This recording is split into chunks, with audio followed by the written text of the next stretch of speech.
Madhya Pradesh high court के एक जज की, जिन पर एक महिला जज के साथ यौन शोषण का सनसनीखेज मामला सामने आया है। आरोप है कि मध्य प्रदेश हाईकोर्ट के ग्वालियर बेंच के एक जज ने ग्वालियर के अतिरिक्त जिला जज को आपत्तिजनक संदेश भेजे। आरोप के मुताबिक हाईकोर्ट के जज से तंग आकर महिला जज ने नौकरी से इस्तीफा दे दिया और सुप्रीम कोर्ट के चीफ जस्टिस से मामले में दखल की गुहार लगाई।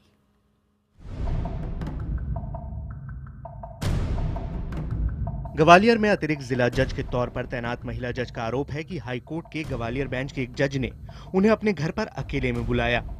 इसके अलावा हाईकोर्ट के जज ने महिला को जिला रजिस्ट्रार के जरिए संदेश भेजा कि मेरे घर पर आयोजित एक समारोह में आइटम नंबर पर परफॉर्म करो।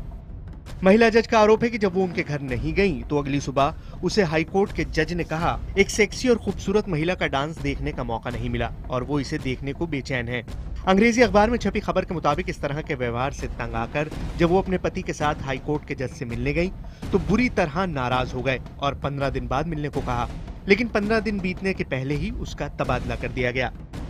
The 22nd of June 2014, at which point he's annoyed about the fact that she's come with her husband and says, you can go away now, I'll meet you after 15 days. On the 8th of July 2014, she gets a transfer order. पीड़ित महिला का दावा है कि उसने supreme court के chief justice RM Lodha और अन्य जजों के अलावा मध्य प्रदेश हाई कोर्ट के मुख्य न्यायाधीश को भी इस बारे में खत लिखा। अखबार में छपी खबर के मुताबिक सुप्रीम कोर्ट के चीफ जस्टिस RM लोढ़ा ने कहा कि ये एकमात्र पेशा है जिसमें हम साथी जजों को भाई और बहन कहते हैं। ये दुर्भाग्यपूर्ण है। जब शिकायत मेरे सामने आएगी तो मैं उचित कार्रवाई करूंगा। इस खबर के सामने आने के बाद जांच और कार्रवाई की मांग तेज हो गई है। हम जरूर एक निगाह रखेंगे और देखेंगे कि सुप्रीम कोर्ट जो है अब इस विषय में अपने अंदर अपने साथ काम करने वाले लोगों के खिलाफ क्या कार्रवाई करता है, किस तरह से जांच करता है। महिला जज का आरोप है कि उसने हाईकोर्ट के जज के व्यवहार से खफा होकर नौकरी से इस्तीफा दे दिया। गौरतलब है कि पीड़ित महिला जज कार्यस्थल पर यौन शोषण की घटनाओं के लिए बनी विशाखा कमेटी की अध्यक्ष थी।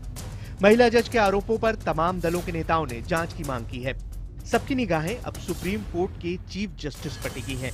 वहीं हाईकोर्ट जज पर यौन शोषण का आरोप लगने के बाद सियासी दलों के नेताओं ने मामले को गंभीर बताते हुए चिंता जाहिर की है।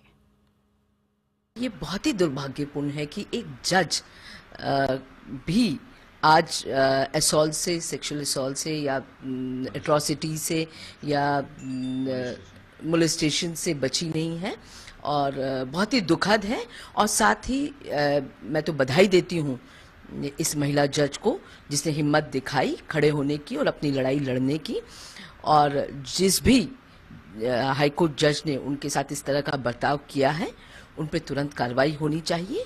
यदि ये सत्य है तो चिंता का विषय है और मैं मानता हूं कि हमारे जो भी जुडिशरी के सीनियर लोग होंगे इसको जरूर देखेंगे, लेकिन जब तक पूरे सत्य और तथ्य बाहर नहीं निकलता हमें उस पर कोई ना कलंक या प्रश्न उठाना चाहिए, क्योंकि जहां तक न्यायालय की बात हो या जुडिशरी, आस्था का भी वहां विषय होता है। जिस तरह का व्यवहार वहां के न्यायाधीश ने किया है मैं उसकी निंदा करता हूं और निर्भया कांड के बाद जो इस तरह के लोग हैं और ज्यादा निर्भय हो गए हैं, चूंकि कानून का डर उनका समाप्त हो गया।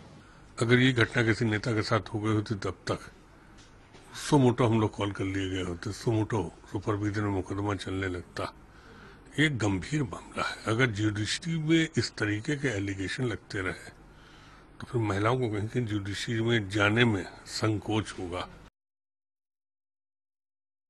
तो एक जज ने ही किया है एक जज का शोषण। वहीं जिस हाई कोर्ट के जज पर यौन शोषण का ये आरोप लगा है, उन्होंने सुप्रीम कोर्ट के चीफ जस्टिस को चिट्ठी लिखकर ये कहा है कि अगर आरोप सही पाए जाते हैं तो उन्हें मौत की सजा दी जाए। और जो आरोप है उसके मुताबिक हाई कोर्ट के जज से ही तंग आकर जो महिला जज है उसने नौकरी से इस्तीफा दे दिया और फिर सुप्रीम कोर्ट के चीफ जस्टिस से इस मामले में दखल देने की गुहार लगाई।